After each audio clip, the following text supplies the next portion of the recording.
Hey everyone, welcome back to the Daily Gold Podcast. Today we're speaking with Shirley Zhou. She is a Vice President of Corporate Communications for International Tower Hill Mines at symbol THM, and Tower Hill owns the 20 million ounce Live and Good deposit. That's a gold deposit in Alaska. Shirley, as we get started, can you just give some background to our listeners on this project and the progress that the company made last year in 2011? Sure. Well, thank you so much, Jordan, for having me on your podcast today. And I'm more than happy to talk about the Live and Good project that International Tower Hill Mines controls in Alaska.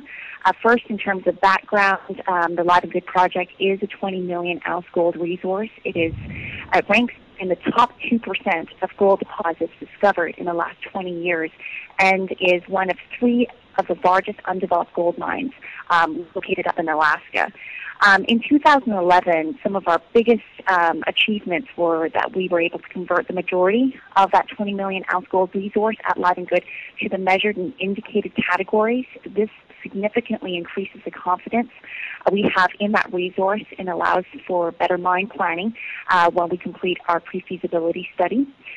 More significantly, in June of last year, Jim Comadina joined us as our new CEO, and he joined us to take the company from an exploration focus to a development focused company, because we know that each ounce of gold defined in the ground is worth more and more as we get closer to production. And also, when Jim joined, with his guidance, we were able to release an updated preliminary economic assessment within 3 months of him joining, which established that the Live and Good project could produce 664,000 ounces of gold each year at a cash cost of just $557 per ounce in the first 5 years of production. That preliminary economic assessment also showed that the project could have a very long life of mine of 23 years. And while the capex that surrounds that project is around $1.6 billion, we could realize payback in as little as over 2 years at today's gold prices of over $1,700 per ounce. Last year, for the remainder of that year, we were focused on bringing in the highest caliber of talent to the company that would take us through the development phase. And we are extremely fortunate to have now been joined by Hal Galbraith, Tom Yip, Al Thabit, and Bob Comer, each of whom bring tremendous experience and successful track records in mine permitting, financing, construction, and or operations. And lastly, in the middle of December, we acquired 23 square kilometers of placer mining claims within the Live and Good district, which we are now investigating for the potential of gold placer extraction. Yeah, that's what I really wanted to get into, because as we saw last year, a lot of the non-producing mining companies, their share prices really took a beating. And you know, we've talked about this off-air with development companies. You know, there's that huge that cycle where, you know, they can have a big down move and so on and so forth. But I mean, I really think if you guys can put these into production, that's a real game changer for the company. So can you tell us a little bit more about what you're going to do with these claims and what the path would be to production? Absolutely.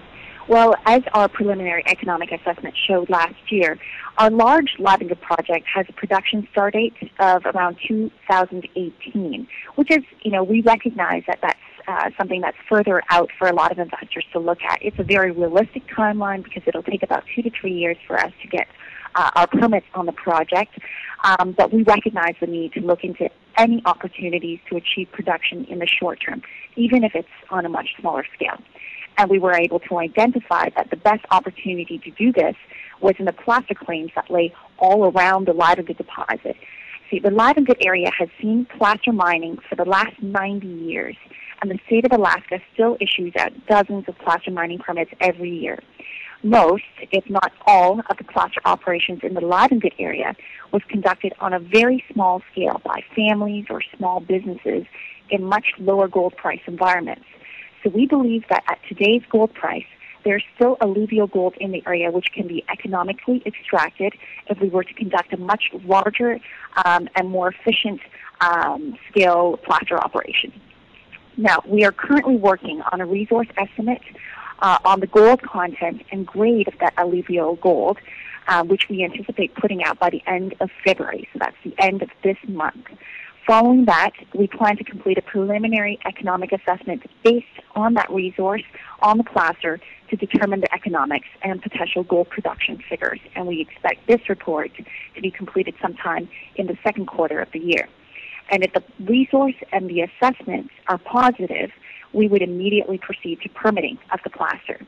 Again, as I mentioned, the state of Alaska still issues dozens of placer mining permits every year, so it would take only around 4 to 6 months for us to get the permit, which means that we can get into placer gold production as early as the beginning of 2013 or the second quarter of 2013.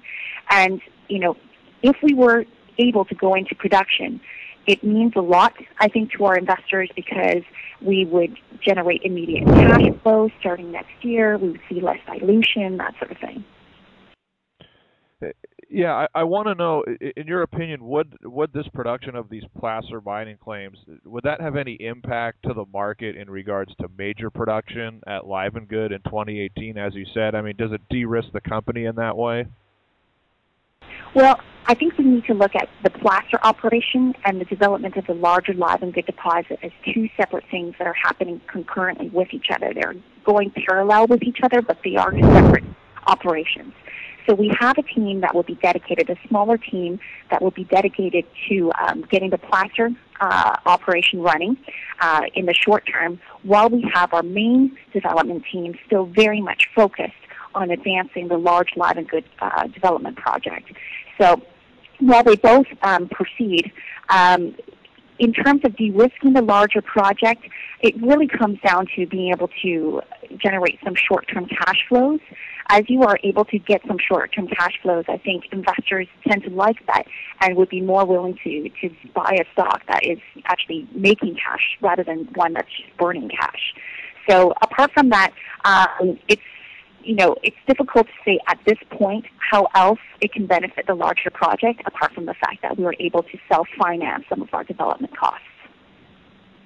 Right, and I just want to follow up on that because, as you say, you have two things happening concurrently. I mean, wouldn't a higher gold price benefit you even that much more? Because then, you could become a producer and have that cash flow, and obviously a higher gold price means more money there. And at the same time, wouldn't it would in some way de-risk Live and Good because it is a low-grade deposit, and it's those types of deposits that you really see a huge benefit to a higher gold price. So it seems like Tower Hill is now really positioned well to take advantage of higher gold prices. Sure. Well, that's exactly it. I mean, Live and Good is a very large scale but lower grade deposit. Our average grade on the deposit is about 0.55 grams per ton, and that's using a very low grade cutoff of 0.22 grams per ton. So this project is very highly levered to the gold price. So as gold prices continue to rise, this project becomes extremely robust economically. And so that's why, we definitely want to have gold prices sitting above $1,700 because, we were doing our preliminary economic assessment at a base case gold price of $1,100 last year. And even at that price, it still looked very robust. So as long as gold prices stay above $1,000, this is a great project to look at. And really, there are very few large-scale gold projects that are available in today's world. I mean, there's very few 20 million ounce gold deposits anywhere in the world, and especially in North America. So definitely having a really strong gold price will help our project out a lot. In terms of the placer, typically placer gold deposits will have higher grades, so we could see a grade of 2 to 3 times higher than the average grade of our large Live and Good deposit. And those that grade will be determined when we come out with our resource estimate at the end of this month. So again, there's a lot of exciting things that we're waiting to put out on the placer, and I think it's something that your subscribers will definitely want to take a look at because it could change things a lot for this company when we're able to show that we can actually get into production a lot sooner than 2018 when we start, doing very large-scale production. And in your opinion, what is the biggest risk with Live and Good? I mean, for me, when I look at the history of mining in Alaska, the location of the project, which you guys graciously toured us around there last summer, I mean, for me, it just kind of seems like the biggest risk would be it's just such the sheer size and scope of the project. It's so vast. I mean, am I correct in that? Well, I mean, the main risk for this deposit really is just the gold grade. Again, I just mentioned that if gold were to come back down to, say, $700 or $800 per ounce, then this deposit would look very different. I mean, there's still higher grade zones within the resource that we can potentially mine at lower gold price environments. But certainly we would want gold to be over $1,000 for us to go in and take out the entire resource right now as it sits.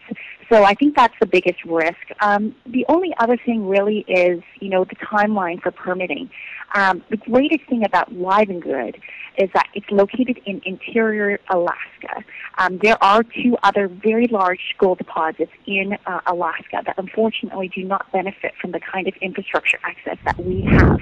So we're in interior Alaska, 70 miles northwest of the city of Fairbanks, right next to the paved all-season Elliott Highway, which runs from Anchorage all the way up to the Northfield oil fields or Prudhoe Bay. Right next to the Elliott Highway is the Alyeska Pipeline, which moves oil back and forth or from north to south. And that is a permitted infrastructure corridor. So we're currently 50 miles north of power, and so when it comes to building a power line, we can actually pull that line from the power grid right along the Trans-Alaska Pipeline, the permitted corridor, right up to our project. So in terms of infrastructure, we have everything that we need to build this mine. And apart from that, actually, I wanted to go into the background of our new CEO a little bit more because I think it's very significant in explaining why this project is one that we feel very, very confident about in being able to turn into a large-scale gold mine in North America. Would that be okay, Jordan? Oh, yeah, absolutely. Yeah, please. Sure. So Jim joined us, as I mentioned, in June of last year, and I wanted to go into a little bit more about his background. Jim Comadina is a third-generation miner and a metallurgist by training. He was born in Tucson, Arizona, where his father and grandfather worked in the copper mining industry, and he got involved in the business when he was just knee-high. And now he has permitted through his career that spans 32 years. He has permitted and built 6 mines around the world when he was with Newmont, AngloGold, and Gold Fields. And in fact, at one point, he was the CEO of AngloGold North America, which originally owned the Livengood asset back in 2006 before it was vended into International Tower Hill Mines. And one of the largest mines he was involved with was the Cripple Creek Victor Mine in Colorado. It's a large, low-grade mine at high altitudes, which has been in operation for the last 20 years and has another 20 years to go.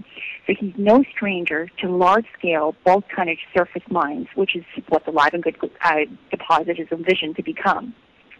And for Jim, why did he decide to come to ITH? He would tell you that the Livengood project was an opportunity to build another large-scale mine, particularly in North America.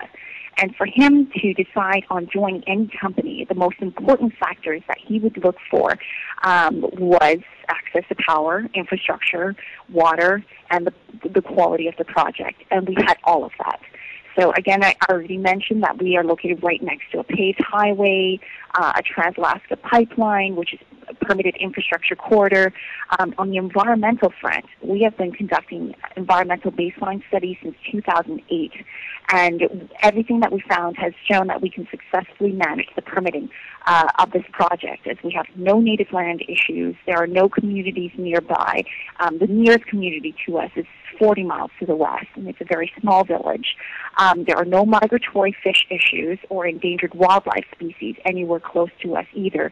And the Bureau of Land Management in Alaska has already designated the Livengood area as having mining as the ideal land use. So if there was any place in the world, in North America, to build a mine, the Livengood area is it. Okay, Shirley. Now, as we close, can you just give out your phone number, email address? Tell our listeners how they can contact you if they want more information, and maybe you could just, if there's anything else we didn't cover, you could mention that. Sure. Well, I'd like to thank you so much, Jordan, for having me on your podcast. I really appreciate you being able to help us spread the story of this great project and this great company. One other thing that I want to mention is that right now our market cap is around $450 million. That's around the same, that's actually a little bit less than the free cash flows that we will be throwing off once the project actually goes into production. That's a large-scale Live and Good project that will go into production in 2018. Beyond that, we have a very tight share structure of only 86.6 million shares outstanding. That's one of the lowest share counts that you would see in our industry. Apart from that, we have some very well-recognized shareholders holding the company. Those include John Hathaway at Tocqueville Funds, John Paulson at Paulson & Co., Vanek, Oppenheimer, a lot of very well-respected investors involved in the story. And if anyone would like to contact me, I'm more than happy to hear from you. You can call me at toll-free 1-855-208-4642.